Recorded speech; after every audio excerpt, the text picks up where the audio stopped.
course, this is ToonTalk, part of the animation conversation here on CartoonChat and ScreenBlast Society. I am one of your hosts, Bryan the Baltimorean, joined alongside, of course, the other guy.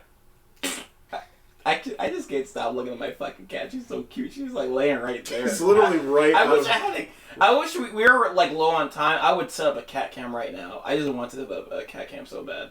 You know, the minute that you actually do set up a cat cam is the minute she's gonna fucking leave. Exactly. It's like you're gonna put all the effort. All the effort will be put in that moment, and then suddenly it's like, now's the time that we had an hour extra. If we didn't spend so much time bullshitting and talking about the fucking teacher. We were talking about everything. We were talking about the teacher's pet movie and shit. Yeah. I should have set up the cat cam. All right. Yeah. You just record using the cat. Look, Lucius. Oh my god. If you see a Chicago movie, that's just because Lucius decided. There's two cats in here. Oh my god. That's the other cat. Oh my god, stop. Fucking Christ. I hear a bunch of Chicagoans screaming. Chicago's in turmoil, as it always is. Like fucking earthquake with you just moving that shit. Ah! Of course, guys, you can find this alongside CartoonChat at ScreenBlast Society on YouTube. You can go to ScreenBlast Podcast on your favorite podcast services. Find them there. We will be widening this out eventually to other social medias, so you can find us, of course, there. You'll have all that at the bottom in the future. No. Oh, no. Today we premiere our new slogan, Cheers for ScreenBlast. Alcohol required. But, of course, we have... we are officially retiring that slogan now. What? I didn't even get a chance to, crack open a can. Fuck you. Yeah. Fuck whoa, you. whoa, Fuck whoa, whoa, whoa. Wait, I can't curse now? I've been cursing for years on here. Yeah, this is, language, sir. Yeah.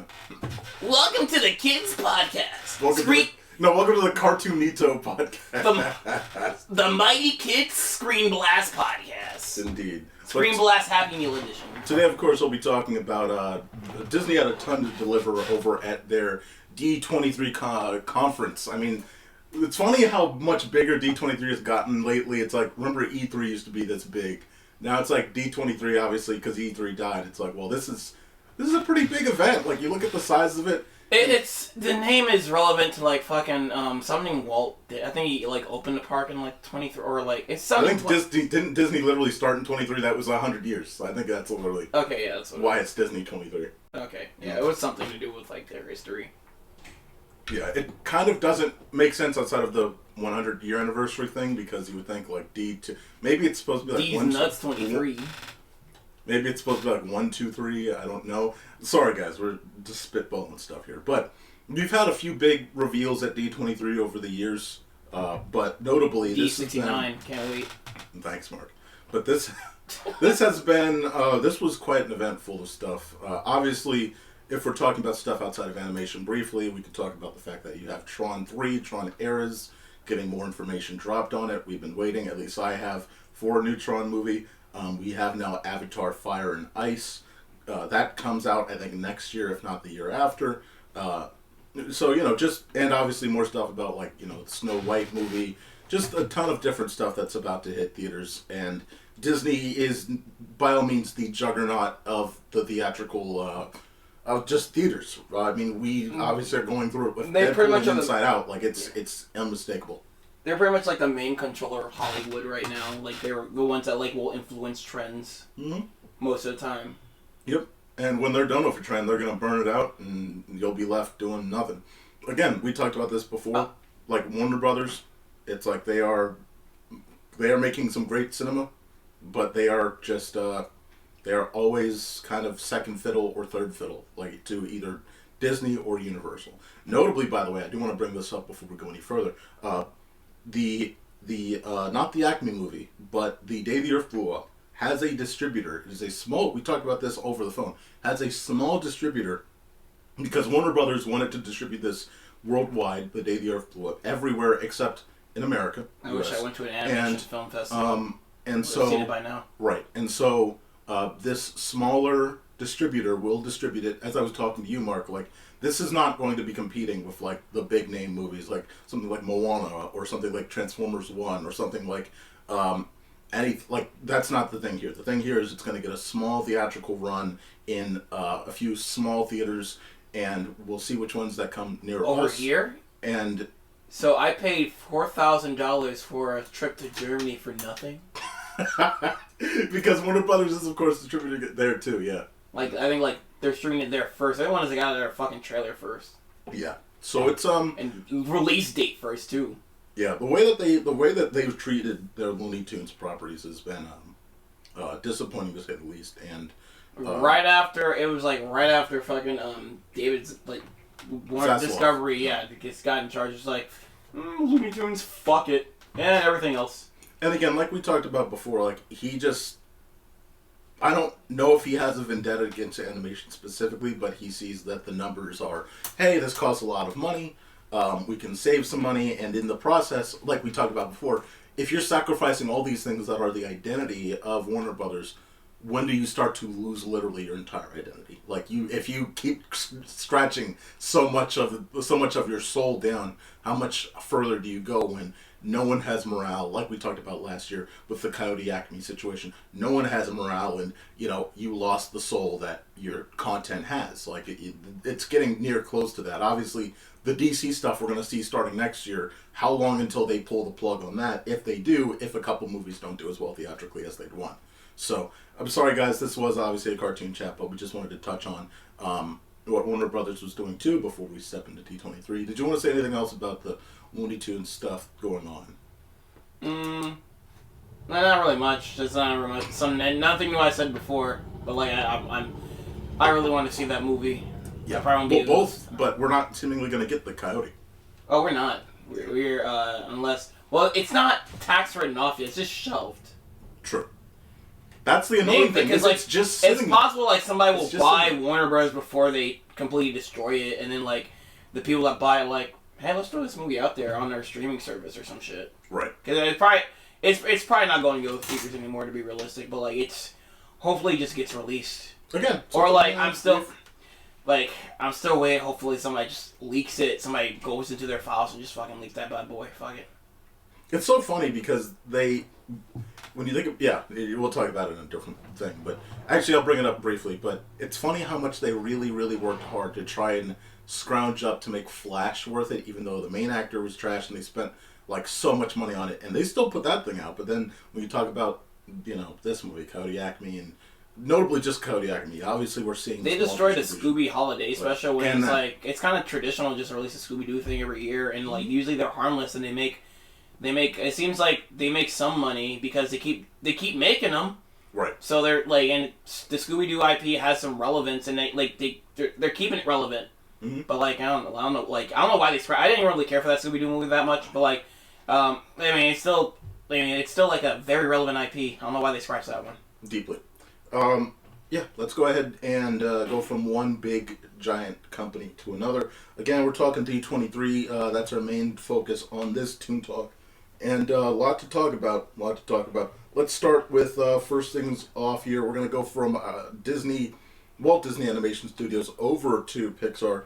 So we're going to start with obviously the biggest news, and that is not an animated film, but it is obviously the biggest sort of remake live action. Obviously, you want to talk about Sleeping Beauty, you could, but I don't think that's going to...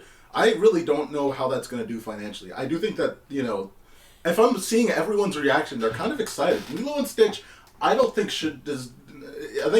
is one of the most... It's probably their most valuable property that they've made themselves in the 21st century. I'm trying to think of anything else that they've made in the 21st century outside of maybe Frozen and Zootopia.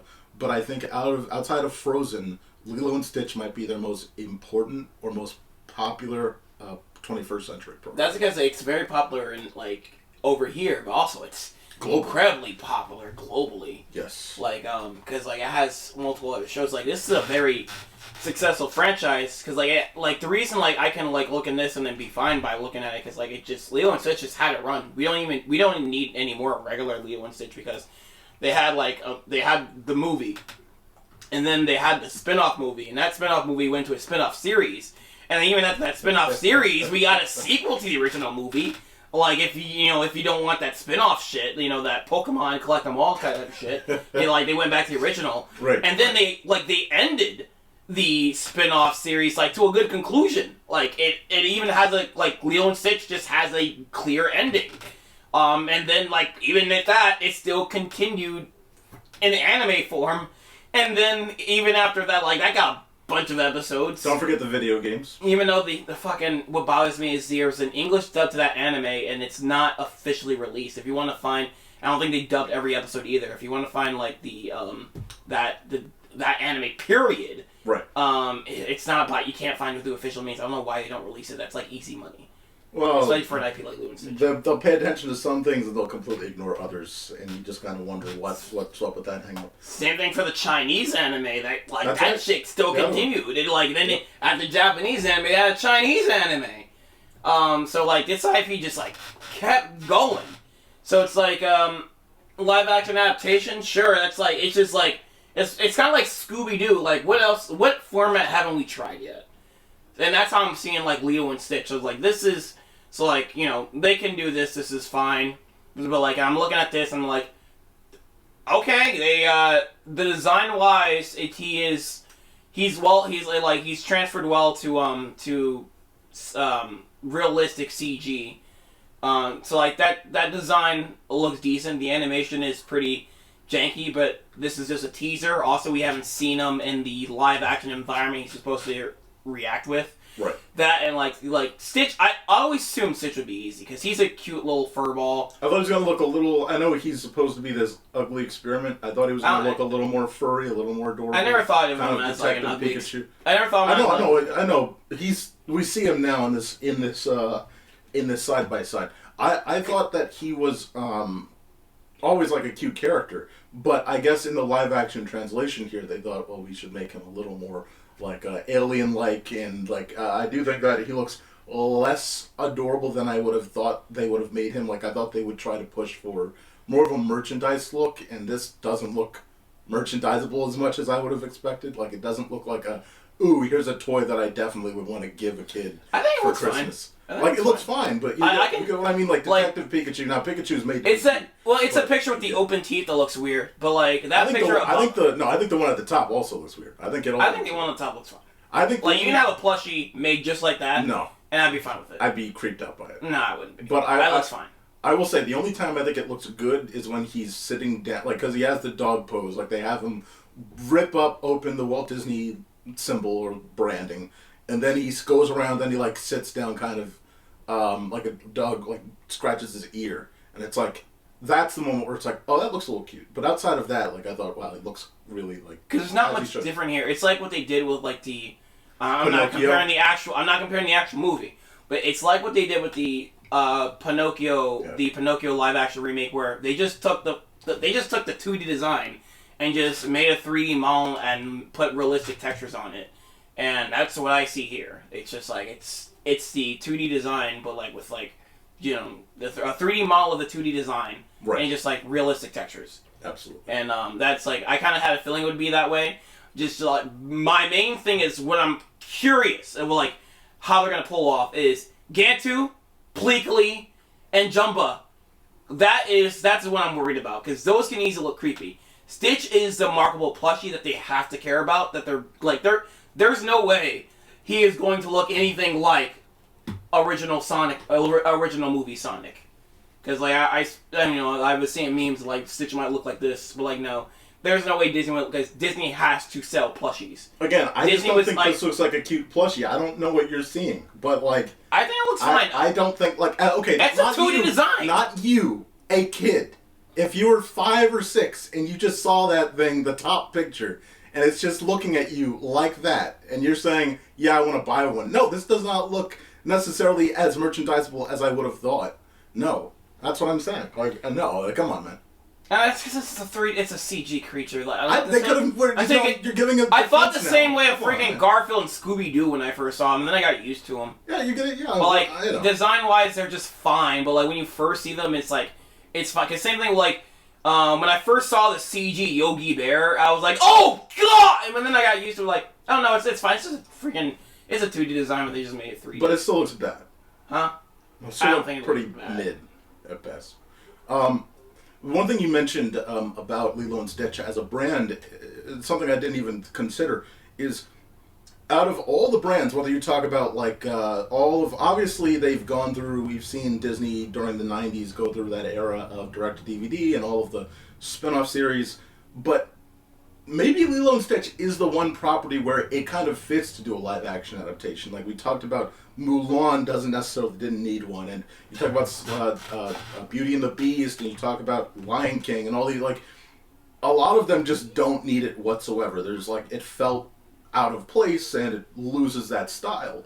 But maybe because Lilo and Stitch is so widespread and has done so many things in so many different media formats, this is the one brand where, yeah, it actually kind of makes sense. Now, I don't like it, but maybe it makes the most sense for this brand specifically, more than any other of their 90s IP and into 2000s IP that they've already tried. You know what I mean? Yeah, at this point I saw it coming, like, they tried everything.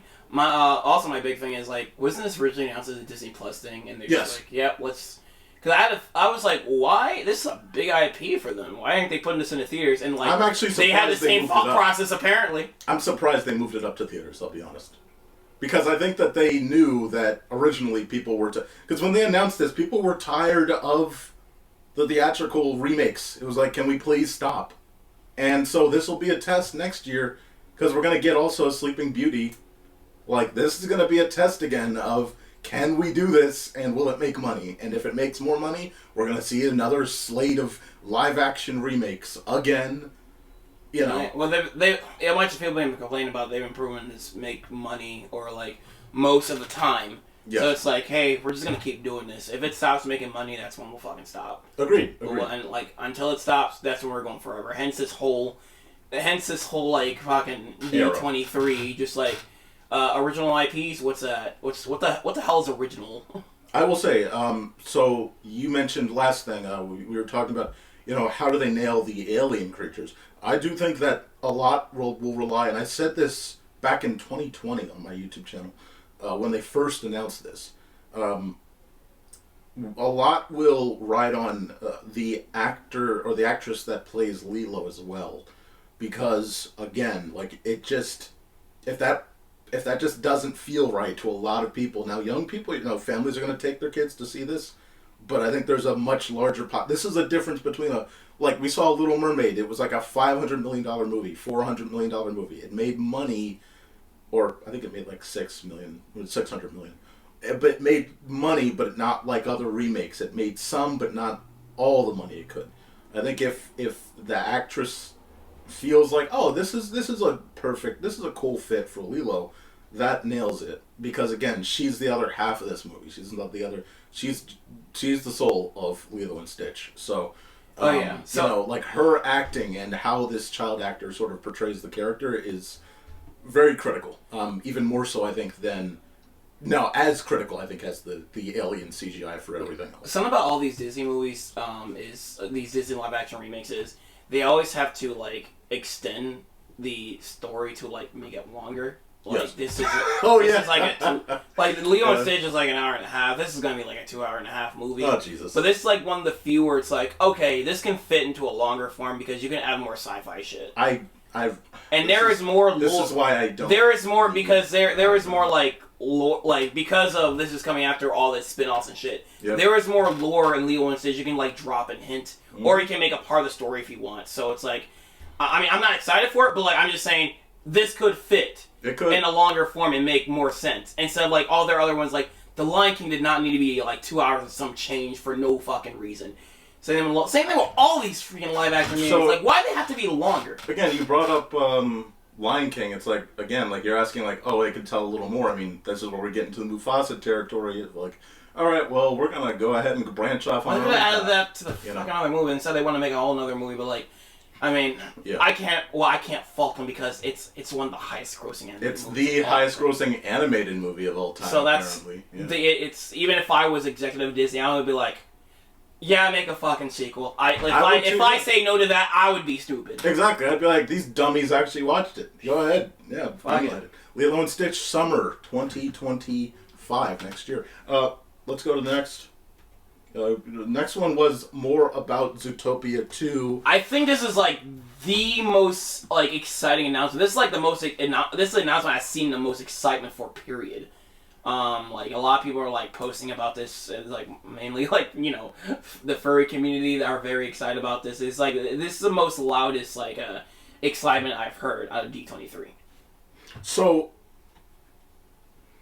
I think the reason is not just because necessarily furry fandom. I think it's more because Zootopia is arguably the best movie that Disney had made in that decade. Yes. Also, this is like I've been waiting for this. Like what was it? 2016. Yes. Yeah, Jesus, this will is be like 9 years. This is like fucking 9 years late. Goddamn, this is. I mean, well, 7 years, like 7 years years late. I mean, we all thought, oh yeah, maybe 2019, 28. You know what I mean? Like that seems like the type of movie that would have been out by now. Oh yeah, did fucking, and like when the Disney Plus series was announced, I'm like, oh fucking more Nick Wilde and Judy. It was just it was still good, but like it's just not what I expected when I heard a Zootopia Disney Plus series announced. I was like. I was pretty much hoping for like a sequel in episodic form. Yes. Well, like, oh, maybe we get that after this, or maybe they're actually. This is like very profitable. They might bank this in like, well, Zootopia 3 on the way after Zootopia 3 announcement. Zootopia 4 on the way. If these keep making money, they're gonna keep going with this. Remember, 2025 will not be the year like 2016, year of the furry, because of course that was the era of Secret Life of Pets and Sing. And don't forget, Ratchet & Clank came out a couple of weeks after Zootopia, or like I think more than a month after Zootopia, and it just got steamrolled by Zootopia. Like, so it was just this year of, I think even like Spark a Space Tale or something like that, like, which was again another anthropomorphic movie. Like, it was just the year of that. It was, it's just not the freaking. It's just like anthropomorphic characters are like fun designs. They're great mascot designs, and they're designs like everybody can just kind of like I guess not connect with. They can just connect with, yeah. Yes. Especially, yeah, of course. Now, the key things were that Ki Hoi Kwan is going to be one of the key reptiles of this world. We're going to get a little more of a delving into sort of the reptile world of Zootopia, and we'll see what that's like. Lizard people. Again, like when you think about Zootopia, we'll find out why the water turns the frogs gay. Jesus Christ! You really pulled that one out. That's gold. Dude, they better make a clever like. No, they should not. Don't even touch that. Just don't even. How like fucking I don't know how like Alex Jones' Walrus are making the frogs. Again, well, this is why like Zootopia is such a big brand that could be used in so many different ways. Like, you would imagine like a great show would be like just a Zootopia Tonight Show where you just get episodes of things that are happening stupidly in this universe. Like, a fountain was reportedly having frogs kiss. Like, I don't know, some joke like that falls into a skit of a late night show in a Zootopia universe. Frogs the same gender are kissing because of this fountain. Yeah, like that would be clever. Like, they better do that. But like a late night talk show in Zootopia, a video game of Zootopia, a this or that of Zootopia. Like, Zootopia is such a big IP that I think they've still deeply underutilized.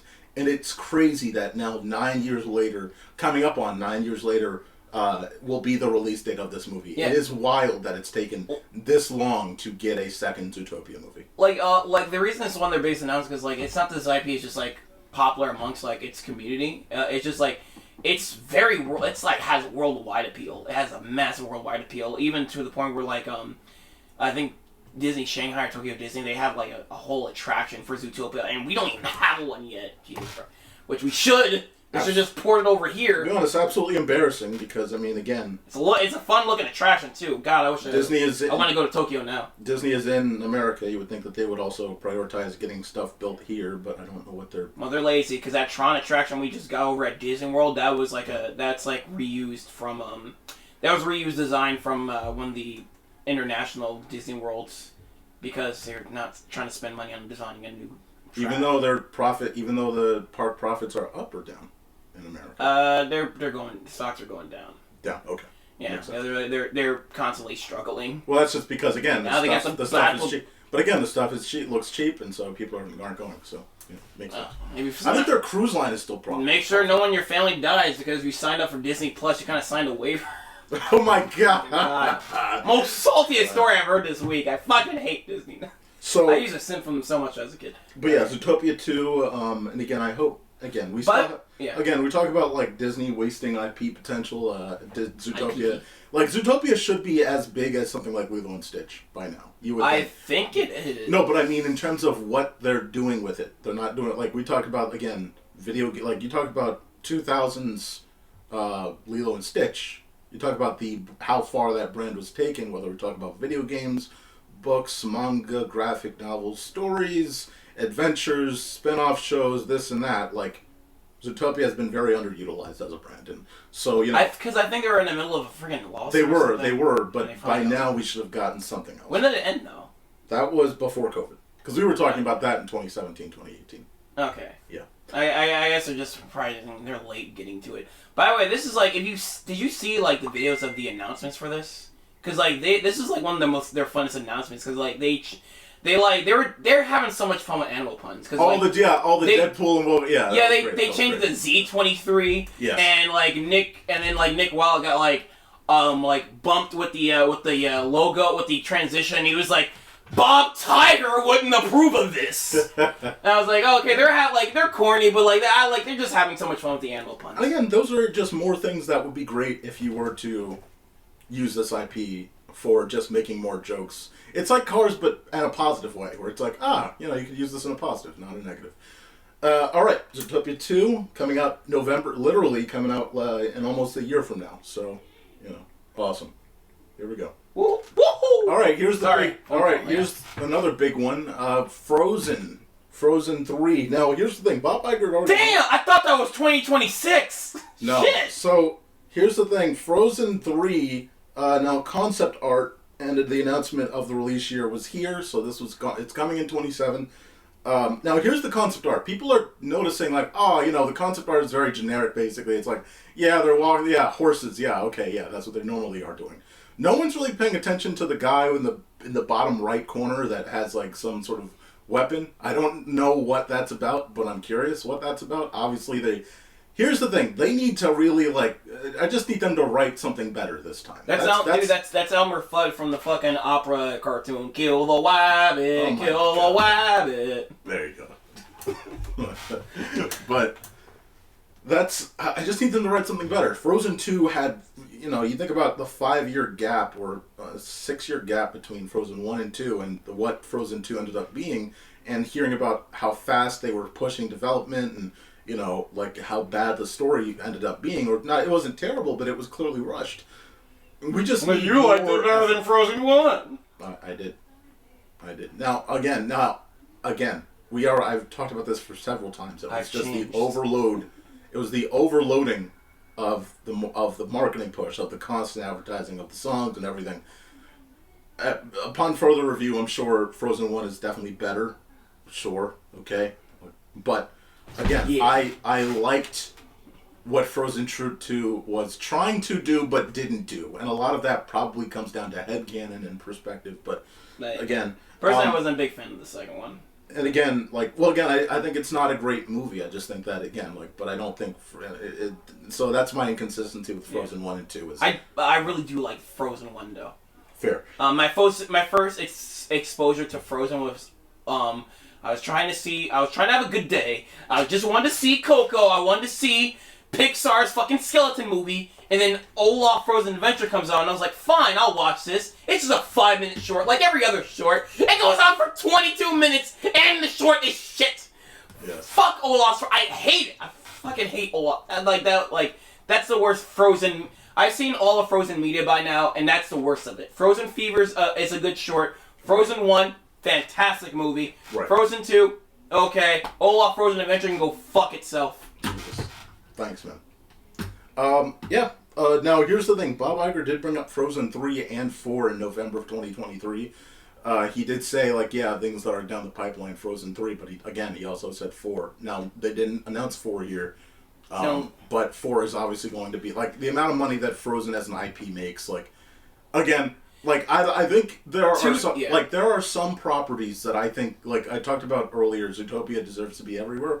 If you keep Frozen as this triumphant, keep it only in a theatrical form and make it as a prominent thing that only comes out in theaters, and I think that's that's how you keep this as like sort of the brand premium flagship property. And I think that some brands like Frozen are that brand premium flagship property in that you don't do 78 different things, and you don't like Tangled did that. Tangled has a bunch of shows, and they have a Disney, they have a Disney Channel series and things like that. I think with Frozen, you just kind of keep it as this premier theatrical exclusive thing, make it bombastic every time you see it. Well, Tangled's just a show, because like the even the like the movie, it's still a pilot to the show. And right, but that's what I'm saying is it got its spin-off treatment where you know. These are getting whole movies. Like the thing about Frozen is like the first one is just it feels like a complete movie from start to finish, a complete fairy tale. And then like Frozen 2, it feels incomplete, but also does feel like it's leading into something. It's an MCU movie, is what it is. You know? So I do have like high expectations to like because like this world is still has potential. Like absolutely. So like I think I have more like expectations in for 2. So like I'm still like looking forward to more Frozen. Yeah. Like this world has the potential to be something epic and cool. Agreed. I mean the thing that they did Frozen 2 did was it opened the case a little too wide, in fact. Like they showed all of like so much potential, in fact. Like, and now you have to kind of wrangle that into a story for 3 and 4 that can be a little more manageable and not as overwhelming in terms of how far you want to spread the story out. So again, Frozen 3 coming out 2027. I can't wait for like big name. We're gonna be in the by the way, this is likely a November release. That's kind of their thing for this. I think the bar is just make it as good, make it better than Raya and Wish. That is the bar. Obviously, I think it should be as good or better than Moana 1. That's kind of Frozen 1's territory. It is a brand premium, so make it good or better than sort of Moana. Oh yeah, like also I feel like fucking Disney has it's never been rumored or even confirmed, but like I feel like they've been in the talks of a Frozen live action remake. They keep that, but no, it's under their belt. But like they're just not going through with it yet because they're still making these sequels. So again, I think if this Sleeping Beauty thing does well, and if this Lilo and Stitch thing does well, they'll be like, all right, a couple of notches, good. All right. Frozen live action is easy money. Frozen live action is incredibly easy money. Simultaneously, again, I think we're not going to get an announcement until Frozen 4. Like, I bet you Frozen 4 gets announced around the same time as a live-action Frozen. So we get this 2030. Yeah. Because by then, like, my sister was a very young kid when Frozen 1 came out. I mean, by the time 2030 comes around, like, they're in their 20s. So this is perfect time to just kind of... This is the perfect time for them to just kind of like, do that sort of, do that push when they, that's the whole thing about Toy Story where, it's like you push it in perfect time. You push out these movies at the perfect time, notably 3, when these kids have aged up to be perfectly aligned with, a certain timeline. Do you think, What's up? Do you think what? Do you think Moana live action is still happening? Because I'm just getting exhausted just thinking about it. I think. I just hope I think Moana live action. I think it's faith. I think they're just in a weird bungling situation because obviously 2025 is going to be Lilo and Stitch. Like they're booked pretty much for 2025. I think it'd be too soon because they have Sleeping Beauty. They have Lilo and Stitch. They also have, by the way, I think Avatar's either this year or 2025 or the next year. They also have Tron, which is going to be their big end of the year thing. They have 4 MCU movies in 2025. And you have to imagine, like, that's overwhelming. And they have Elio as well. This is an overwhelming time slate. And I don't know if... I think Moana 2 being pushed into theatrical kind of flubs everything. And Moana live action, if they've produced anything, will be a Disney Plus thing now. That's what I was thinking too. Well, I don't know if The Rock will pitch a fit.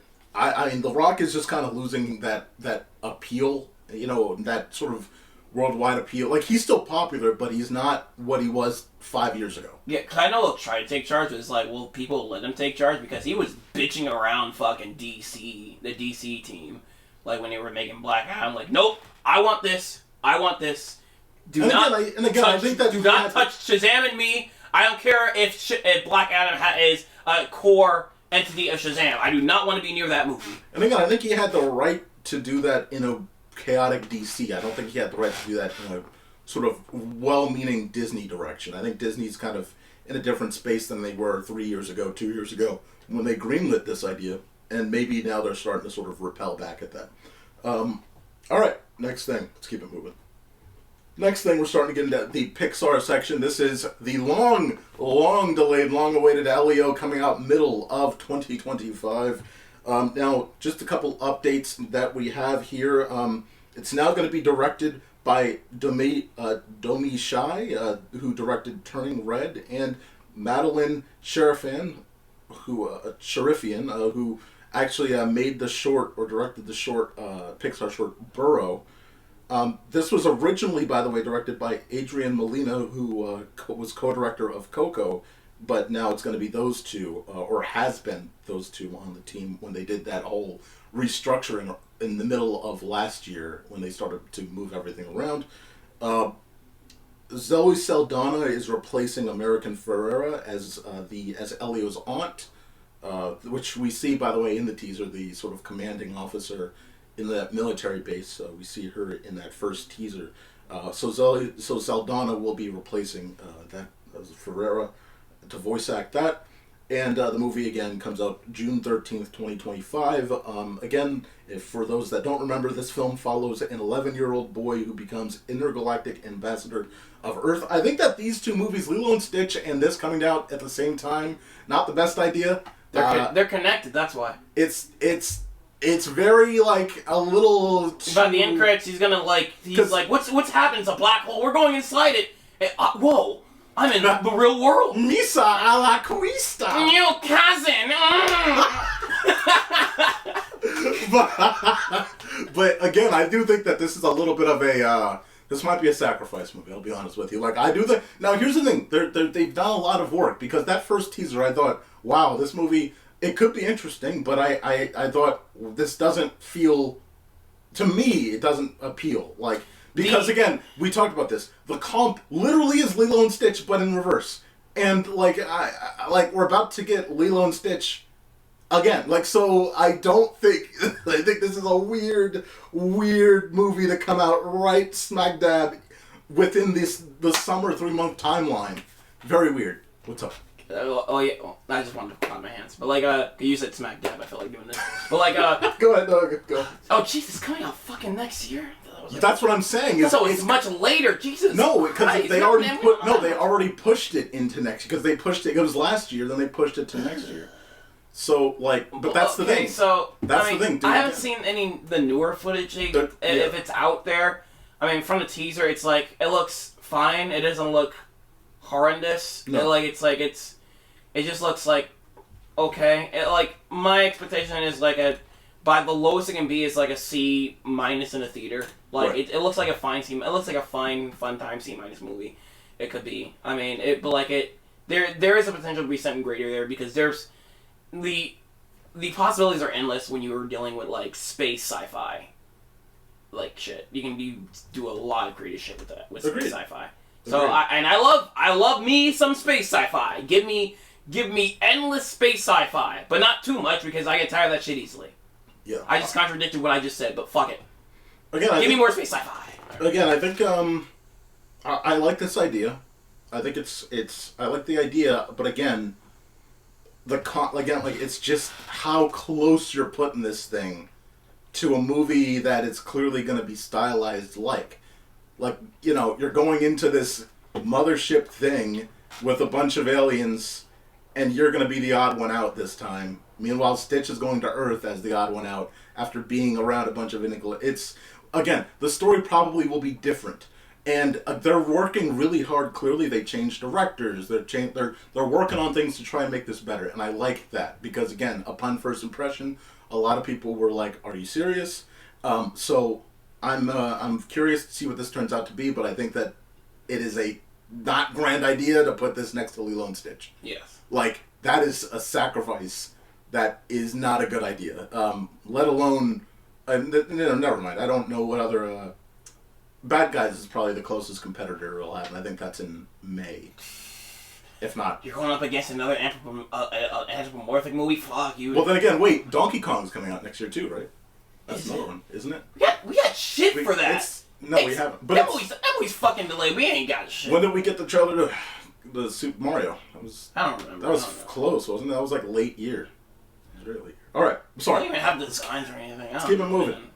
Dude, it's Illumination. It's Illumination. You know they're not gonna look at our art side. They're just gonna fucking command C, they'll command fucking announce V. Despicable Me anytime early. Yes. Yeah, because, alright. Next. This was, Mark, you were talking about, originality from Disney. Where's the originality? Well, here's an original movie. Dude, so after seeing all these freaking sequels and reboots, it's finally good we're getting something original. It's like finally an original story about a main character human who's going inside of a robot, of a robot version, of a robot like Avatar sort of thing, and like trying to help their environment. So this is a great idea. So anyway, next let's talk about Avatar. Hoppers is going to be a movie that where Pixar's Avatar. So it is a story. The story synopsis is a human and beaver swap brains.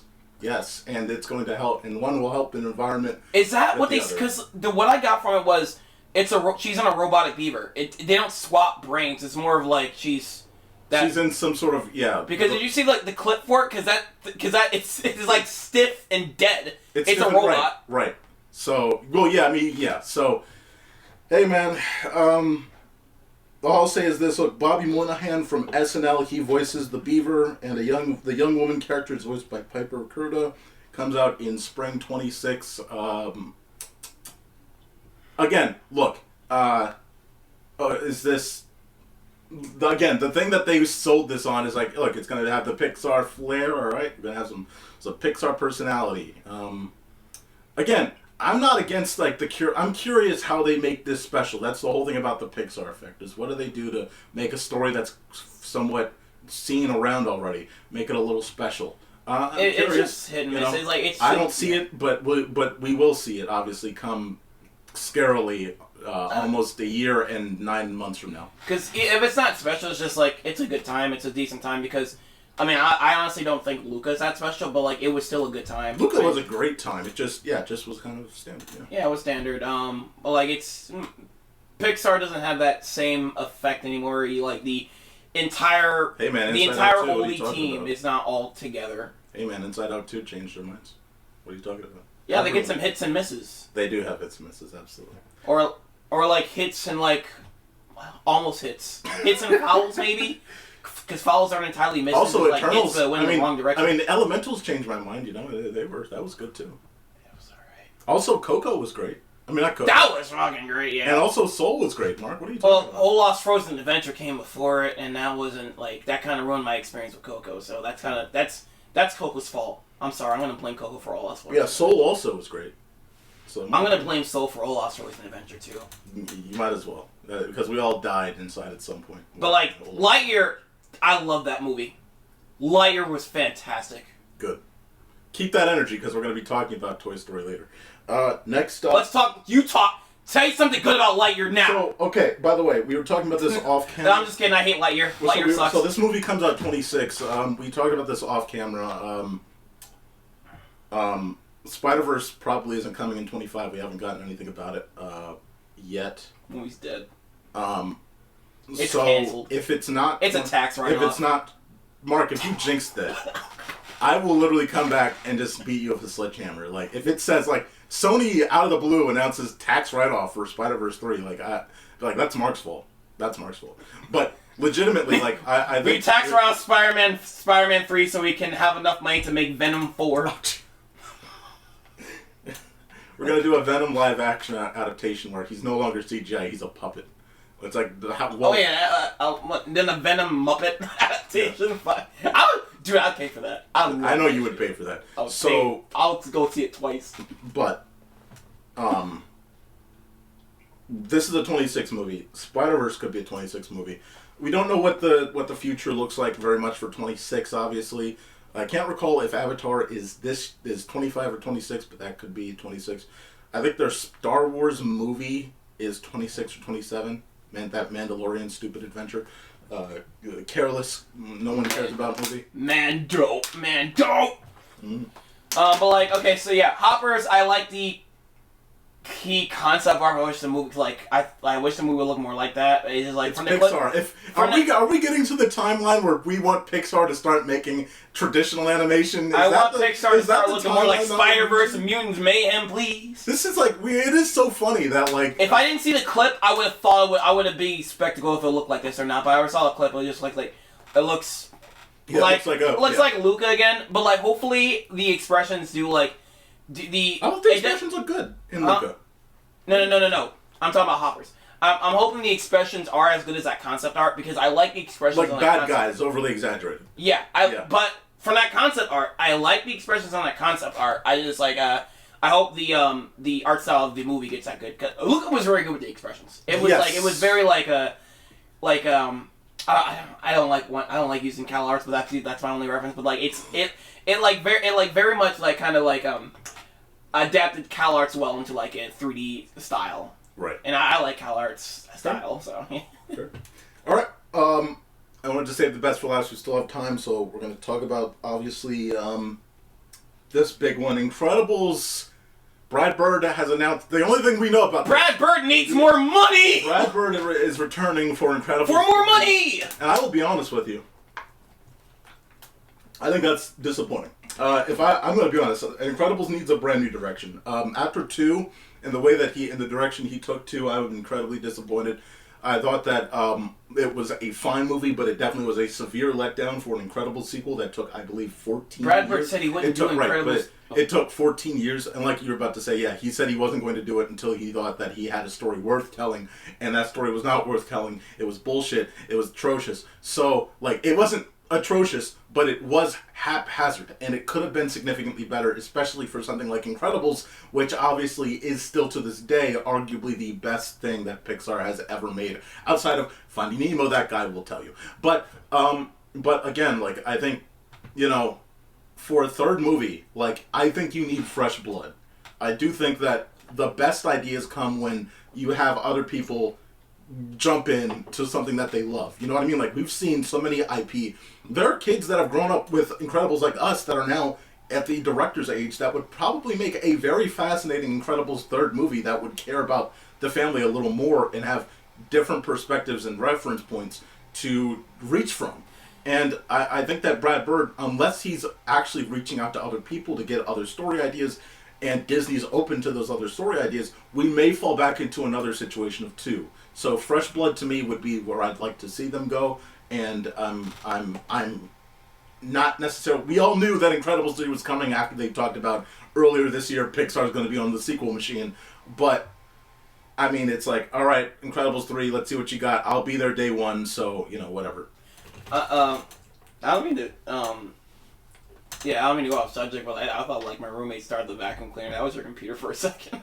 Oh dear Lord! It was like I heard the freaking motor going off. It's quiet now. That's terrifying. That's a computer. I think it's your computer. That's horrifying.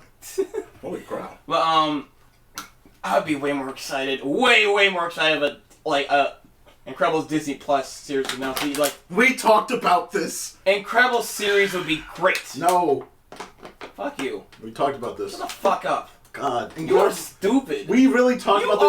You are stupid. We spent half an hour talking about this and you brought it right back up. I cannot believe you. Damn. It's a superhero IP. These are meant to have like fucking misadventures. No. The misadventure again. Shut the fuck up. This is like meant to have a story. I will explain. It's fucking 2 started the way for like non-epic adventures anyway. It started the way, so it's already there, alright? It's not Incredibles 1 anymore. So go fuck yourself. That's certainly the copy. Technically true, but I think that there is a saving point where there have been third movies that have helped significantly in saving properties in which the second movie has been bad. That's not the Incredibles though anymore.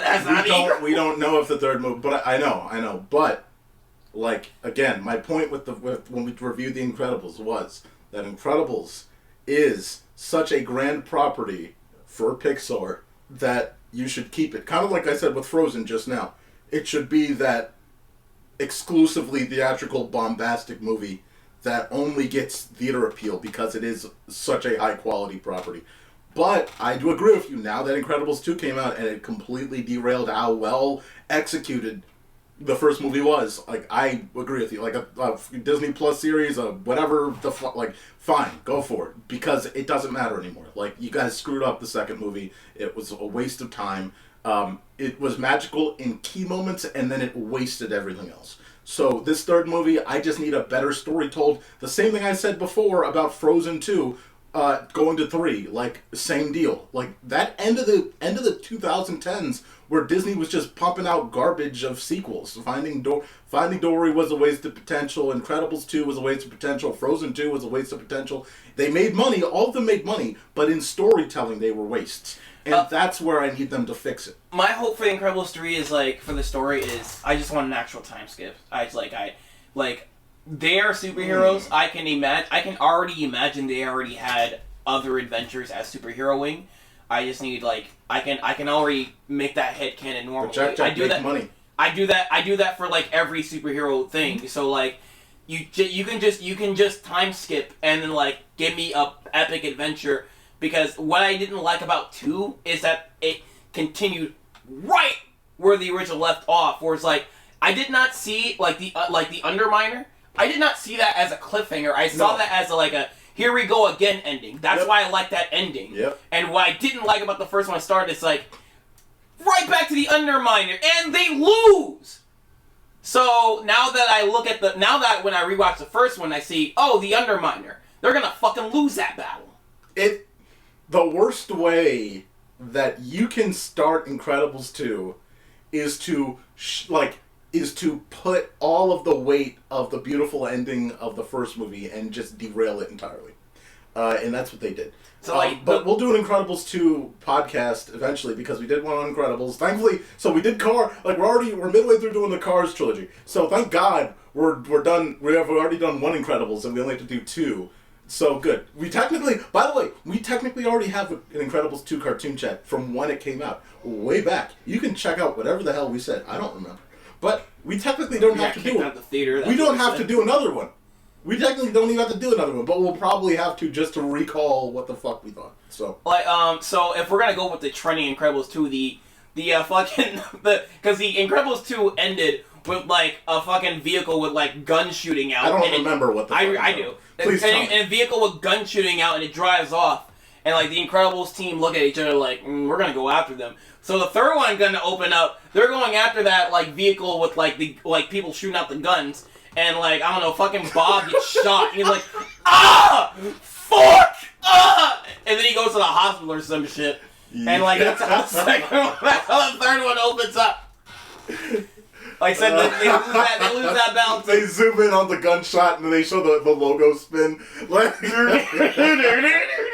But, no, so I think your point, though, about aging up would be beautiful. I would actually prefer that. Again, that's why we like Toy Story 3, obviously, as well. I think with the third movie, the only flaw and fear that I have is that they think Jack will make money. They think that all these things make money. But again, I really do think that, like you said, a time skip would be great. I love Elastigirl. I love Mr. Incredible, but let's just grow them up. Let's just grow these kids up, and maybe they have kids. I don't fucking know, but like let's see the timeline go, and let's just see what happens. Like, we've done so much of a jump in. It's not 2005. It's not 2006. It is. By the time this movie comes out in maybe 2028, it'll be 24 years since the first movie. Just get those guys older, please. My God. You know? Mm-hmm. It's time. We can't just keep living in 2004. Technically, we're still in 2000. Well, it's the 60s in their timeline. But, like, we're not, it's not 2004 still for them. Because they haven't, it technically is still the same time that the fucking first movie came out. So. Also, like, a lot of eyes are on this, because, like, Incredibles, like, what was exciting about Incredibles 2 is... By the way, this might be the Avengers year, so this is going to be great. Avengers and Incredibles? Damn. What was exciting about Incredibles 2 is, like, what is going to do unique, because Incredibles 1 came around time, there wasn't many comic book movies coming out as rapidly. Mm-hmm. Incredibles 2 came out at a time where comic book movies are coming out rapidly, so we were expecting, like, a grander, very something above original perspective to a superhero movie. Yes. And it wasn't that interesting. No. I guess it was kind of original, but wasn't that interesting. So again, no, it was just Syndrome, but worse. What are you talking about? It didn't do. No, it wasn't. So The Incredibles 3 is also coming around a time where we got superhero movies out the wazoo, so it needs to do something original. It needs to give an interesting perspective on a superhero world that we haven't seen yet. And again, The Incredibles 1 still lives up as something original. Yes. That the superhero world Civil War kind of ripped it off a little bit, but fuck the comic. Again, a lot of movies have pulled from the Incredibles thing, but the one thing that Incredibles... What am I saying? Fucking Incredibles pulled from that. The one thing that... But anyway, yeah. Right, the one thing that Incredibles 3 can nail and fix is that family dynamic that they wasted in the second movie. Yes. That they had everyone separate because they thought that it needed to be Elastigirl's time. We can really do this without separating the entire family and doing it in such a poor way. Well, now also this finally coming after possibly the first good Fantastic Four movie. So now it needs to do something really different because it was the only good Fantastic Four movie for a while. That's right. I didn't know you were Pre-Lucius. All right. And Bear's gone. So that cat can would have been a waste. Yes, indeed. All right. Last thing. Wrap it up. Oh, she's over there now. Indeed. Last thing to wrap it up here is, of course, the movie that we all have to ask why. Here it is, Toy Story 5. So you get a friend in me. So this movie, just to give you a little bit of some stats here, the toy team is going to face off against technology. They're going to try and face off against technology. I feel like and evil Buzz Lightyear's apparently. And and that too. And Finding Nemo, and the writer of the Andrew Stanton, who wrote for Finding Nemo and Wall-E, will be writing this movie. This comes out in 26. Yeah. Cool. Okay. Sure. I need to see the trailer because seeing a Toy Story 5 is just annoying until I see a trailer. I know, right? Seeing Toy Story 4 was annoying until I saw a trailer. Actually, no, I was annoyed of Toy Story 5 existence until I saw the movie. And I was like, okay, this is what... Yeah, 4. Now I'm like, okay, this is good enough to exist. 3 is still better. And I did 2 is still better. Yeah. 1 is still better. Yes. Well, my favorite movies in order is number 1, Toy Story 1, number 2, Toy Story 2, and number 3, Toy Story 3. All in order, honestly. Okay. I think, and we talked about this. To me, it's 3, 1, 2, 4. I can see that, yeah. And that's but they're all. I think we all can agree. They're all at the same, right around the same level, except for 4. I like some of what 4 does, but it's just down. Again, they just lose a lot of what could make it better. A lot of retreading. Yes, that too. A lot of needs retreading, but it's still a really heartfelt movie. Still a really entertaining movie. I liked it a lot, actually. I liked it more than I thought I would. A lot more than I thought I would. Absolutely. So I think the concept of evil Buzz Lightyears, I feel like it was in one of the older concepts from the older sequels that they're just reusing. But they're going up against. They gotta find a reason to make this movie, Mark. Yeah, but they're going up against because the concept art they showed, I'm surprised you didn't grab it, but it's a nice looking concept art, but it's the toys across the bed are looking at Bonnie on a tablet. She's under the sheets on a tablet. Oh, that yeah. And Woody's there for some reason, so Woody came back from his outdoors life. Well, Mark, you gotta sell Tom Hanks, because if you don't get Tom Hanks, apparently... Or Tom Hanks' brother, they can't fucking get him. Yeah, apparently you just can't fucking have a Toy Story movie with that. Again, I do think that there's a little bit of magic if you just kind of said... Not... Because, here's my thing. It's okay. It's okay for some of these characters to leave. They are merchandisable, but then you can show brilliance of some of the other cast. That's why Puss in Boots was so good, because that's a secondary character getting a moment to shine. That's why Penguins was so good, because it was a secondary cast that was given time to shine.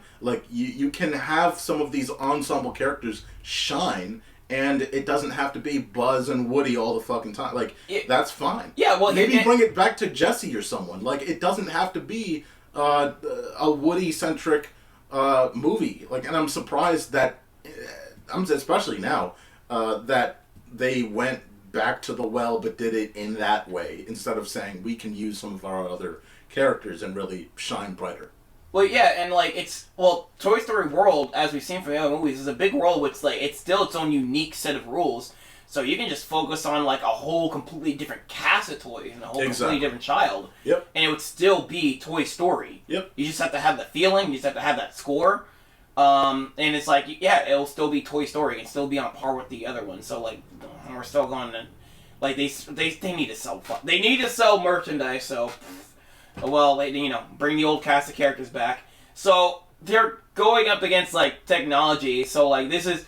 The ending to this, like, can't be realistic, because, like, no kids ain't gonna go back to toys. Also, they need to, like, Disney needs to sell apps, too, so, like, this movie gonna be like, hey, like, Bonnie's playing Disney's Mirrorverse and Marvel Snap all the time, but, like, those apps aren't bad, but maybe you should play with toys and apps at the same time. Like, there's no realistic ending to this. Like my ending to this movie is they get sucked into like the power socket, and then they meet Wreck-It and Ralph, and that's their ending. No, they're like, where are we? You're in the fucking serververse. Yeah. So, you're in the arcade serververse. Right. So, remind me, is Bonnie older in that picture, or did she still looks like a little kid? Fuck.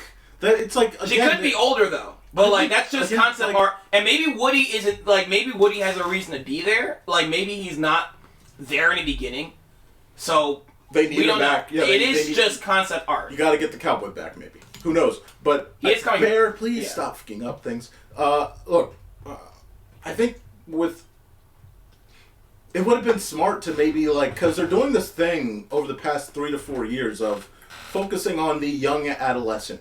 You talk about Riley, you talk about Turning Red, you talk about Soul follows a teacher that's teaching middle school age kids. You talk about what was that movie in between Soul and Turning Red? Luca is the same age, adolescent. Like you're focusing. Pixar over these past few years have been focusing on that adolescent angle. It would have been smart to have Bonnie be maybe in that age group and just be distracted by toys. Or I don't know. I just think that maybe would have been a better angle than still keeping her the same age again. Especially when we've seen other movies. Like, the Toy Story universe has kind of done a good job of progressing timelines. And to keep her at the same age would break the consistency that they've done so well at over the past few years. Okay. The past few Dude, movies. I just thought of a worser movie. So here's what is going to happen.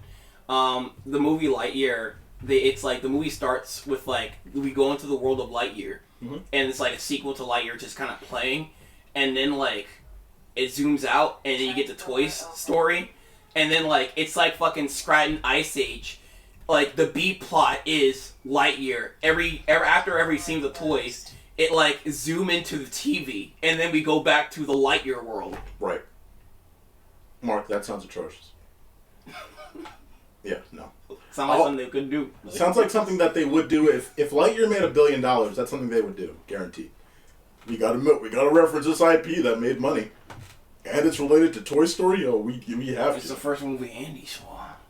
Man, just imagine, by the way, the timeline where Lightyear makes money. We're probably on a third movie. You know what? Like if they could like. They can do like what Monsters at Work does and like kind of make use of all continuity. So like.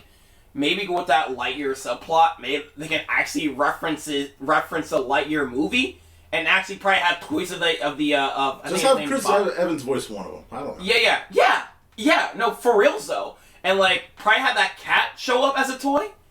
Because then that would steal the show. In fact, if that cat showed up, then Bonnie shouldn't even be bored by technology. I think it'd be cool world building. You're making use out of that movie, like Monsters at Work made use out of Monsters University. To where it's like made it actually important, like Monsters at Work is so good it makes me like want to revisit University. Isn't a bad movie, but like it makes me actually want to revisit University because like it makes so like when a fucking media makes use of like a old media in a very well, it makes you want to revisit it. Right. But like I mean I probably would never want to revisit Lightyear. But like it would be cool if they made use of that IP and it's like okay, so now we see toys of like at least some of the characters from Lightyear, and it makes sense. Like, okay, this has been existing in this world. Again, I think that's a great concept where you're actually doing you're backtracking or something. There's a monster in my I knew you were pants. here. I knew you were here. Squirrels in my pants. We're recording right now. Did you want to be? You don't want to be on camera. Oh. Also, it's hot in here, dude. We don't have the AC. You want to go back downstairs? So Golden. Sit back Good down. Go downstairs. We'll We meet will you- be we'll with meet you in a down- second. We'll meet you down there. I promise you. Good we'll to meet see you down guys, there. but good Yeah, guys. we'll be back. We'll be Like, back. dude, like we will fucking roast you in post if you show up on camera. We'll roast you in post. 3, 2, 1. I think the idea would be great because that's more of like a synergistic thing of, all right, we've added this new element into the universe between movies. Between Toy Story 4 and 5, we've added this movie that includes new things that would hypothetically and should hypothetically be in this universe, whether that be toys or posters or something. Well, not anymore, but there wouldn't be a poster of Lightyear because that's a movie from 20 years back or whatever. But like, there should be some sort of reference to it through that toyetic universe. Yeah, Sci has all those Buzz Lightyear toys. But I think that the real Disney would say, well, that lost money and it's technically irrelevant, so we're not going to do it. But it would be a very nice little Easter egg. They can just throw it in there because it's not like it won't be like a big plot point. It's just like it'll add world building if we saw like not like the toys won't be main characters, but we start seeing more like Lightyear stuff in the background. But especially like the main plot is they're going against other Lightyears. Like, I mean, again, that's one of them, but like the other one is obviously the key one, which is techno. I think you're picking on one section of it. Yeah, but, with like, that one they can reference Lightyear. Yes, indeed. But I think the bigger plot will be the tech thing, and I think the tech thing is going to be the biggest focus here. And I think they think, oh, this is going to be a great idea. This is going to be a layup, and I think that it might actually turn out to be not as great of an execution as they presume. Yeah, 'cause I'm not saying it needs to be a plot point, but like I like references because it rewards you for watching that media. So Sure. It'll be reward. Like I don't like Lightyear, but I would like to be reward. Like kind of like I was wishing for these modern Marvel movies. Like they don't. All these medias don't have. All these things don't have to connect. But I still want to be rewarded for watching that media. I still want to be rewarded for watching that media. You know. Right. She had to get one in. But, That was my cat meowing, by the way. Yeah. Fuck! Glitter out! No, that must look... Yeah, we're almost done. Yeah. It's a But shit show. she was gonna start talking eventually, you know that. But yeah, man, Toy Story 5, out of this entire list, whether we talk about Elio, whether we talked about the presence of Elio, or we talked about the presence of Elio and new IP like Hopper and the remake of Lilo and Stitch and all of that, like out of all of this, Toy Story 5 still to me sits as like the most like, you gotta be kind of like, it's not you gotta be kidding me, no surprise that it's happening, but just like, that's, I think, even inside of, I think as big as Incredibles, you have some big shoes to fill. Alright, so right now, top announcement, bomb announcement. For me, top. Zootopia 2, bomb announcement. Elio. Fair. I mean, again, it wasn't really... Like, it's between Elio and the Hoppers, but I'm looking less forward to Elio and the Hoppers. I think top announcement is Incredibles 3. We knew it was happening, but again, it's the expectation. It's what they need to do to deliver. I think the only thing they can do is literally sink the value of their IP. That's the top announcement. Like, just how valuable of an IP that is. Like, can you keep... Are you going to fix the flaws that you fucked up, or are you going to make sure, like... You're gonna just sink the quality. I don't know. I think it was announced at D23. I'm surprised they didn't put it here. A series I'm looking forward to is Win or Lose. I saw the little teaser trailer to that one. So that was supposed to come out literally at the beginning of this year. It was supposed to come out so soon. Like yes, sooner. no, the beginning of this year, but it was supposed to come out the end of last year in December of 2023. And yeah, it's just been pushed. Yeah. And like I saw the trailer to that one, and like the animation looks chaotic in a fun way. I'm actually looking forward to that. Yeah, I was before even seeing the footage, I was very curious. I mean, we both were. I was curious because I was like, okay, it's about baseball. Baseball isn't that fun. But then I saw the trailer and like the animation looks like chaotic in a fun way, and I'm like, okay, there's a lot going on, but I'm looking forward to this. Yeah. It's like Spider-Verse chaotic, and I like that. Absolutely. Yeah, no, the low for me, it's either Elio, I mean, we knew Lilo and Stitch, we knew Elio, like, there's a lot of those where it's like, these aren't really announcements. These are more things that have already been announced that you're now just putting in front of people's faces. I mean, but still, it was there. Yeah, but I mean, again, we talked about Toy Story 5. I think that just the premise kind of bores me, and I think that, again, like, to me, that's like, Toy Story 5, okay. I get my reason. It's just the last two. Incredibles 2, Incredibles 3, Toy Story 5, like, Incredibles 3, Toy Story 5. So much Pixar bullshit. Yeah. What are they doing over there? What are they smoking? Yeah. They're not smoking enough. They need more inspiration. They need more inspiration, clearly. They need Lasseter to get back in and start assaulting people, clearly. Yeah. Grabbing asses is how you get good ideas. Thank God, by the way. I wouldn't know. I'm just throwing that out there. So, Mark, would you be more or less happy if they announced a Finding 3 or... because if they announced a Finding 3, would you be more or less happy? No, because Finding Nemo wasn't the thing that should have kept going. But, like, I was willing to give a sequel a chance because it was like, ooh, more Finding Nemo? Pixar's been on a good streak. Pixar's usually on a good streak. Like, I mean, they have some misses with sequels around that time, but it's like, they're not going to mess up Finding Nemo. That's an adventure movie. Like, it's just going to be more adventure, right? And then they fucked it up. So it's like, they announced a Finding 3. I'm going to like, I don't give a fuck. Until I see a trailer, I'm going to like, I'll have my judgment on like how the trailer is, but like, my expectations will not be high. It's like, first of all, I don't want a sequel to Finding Nemo, period.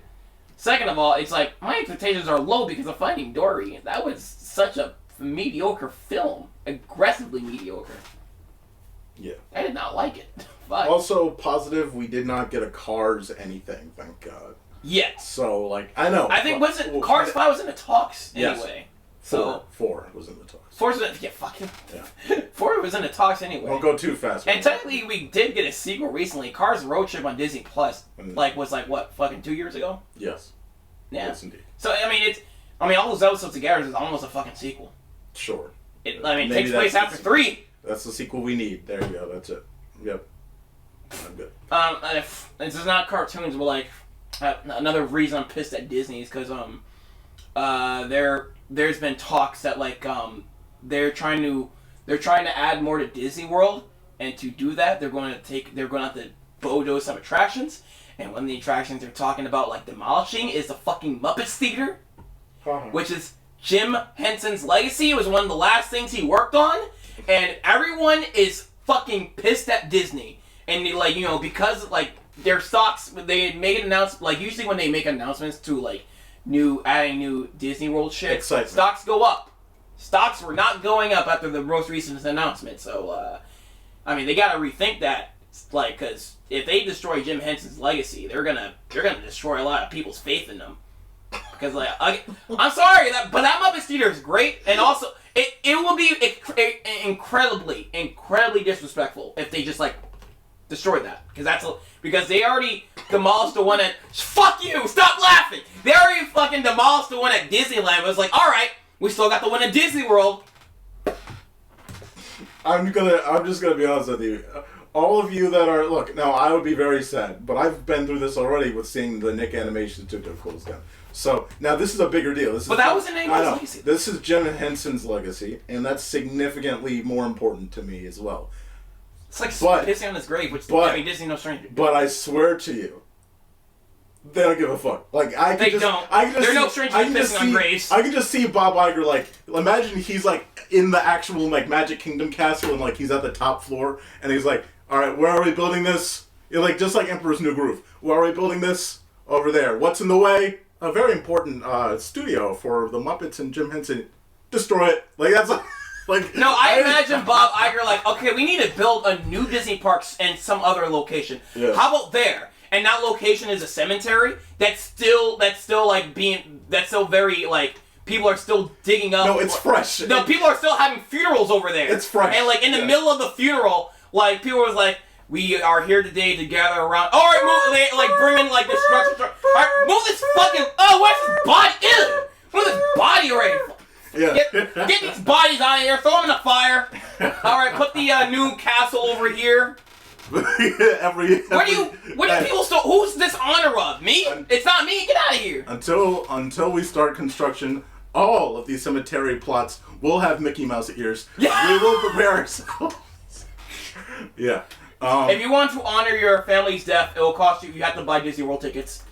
Here's the link to our website. In fact, congratulations for all of you. Are any of your Disney Plus subscribers? We are going to move all of these to a different location on a Disney cruise. If you'd like to find out where all of these bodies are being put, go ahead and sign. You better pay for that Disney cruise. You're never going to see that plot again, because this land is about to be the next Galactic Star Cruise. Better prepare yourself. Yeah, but guys, all right, let's wrap this. Of course, Disney, no surprise, doing all the big things, all the big money, all that stuff.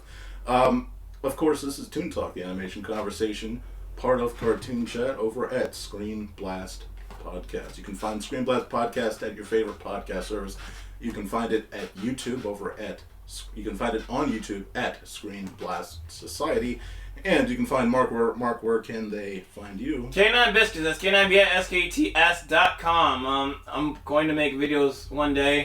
I keep saying I'm getting close to it, but I'm busy. He's edging. I got a lot of personal life stuff I had to do, but eventually I'll get there. I'm gonna let people know on the podcast one day. I'm still drawing stuff. So. All right. Too much information, guys. Of course, you can find me at my old channel at the Mock. I'm drawing. That's ATHE. Mom. And I'm just joking. ATHEMOCRACY.com. Of course, you can also find me at right here. I'll say right here at. You can find him in a Muppet studio being demolished. You can find him right next to the Muppet Studio on Demolition Day. You can find me underneath the crane. You're the one fucking doing demolish, and you're in the, alright, get the shit out of here. Wait a minute, what was that? You're doing it while people are in the theater, too. While I'm in the theater. I haven't even approved the demolition yet. I'm it cuts to me doing a live stream hey everybody, I'm here at the Muppet Studio. What the fuck? Oh my god! Oh shit! And and it cuts to your live stream hey, welcome to Anthemocracy Live. Today we're gonna demolish. No, it's gonna be today we're going to destroy, build, destroy. You just come back live. What the fuck? All right, guys. Thanks for watching. Logging out, everybody.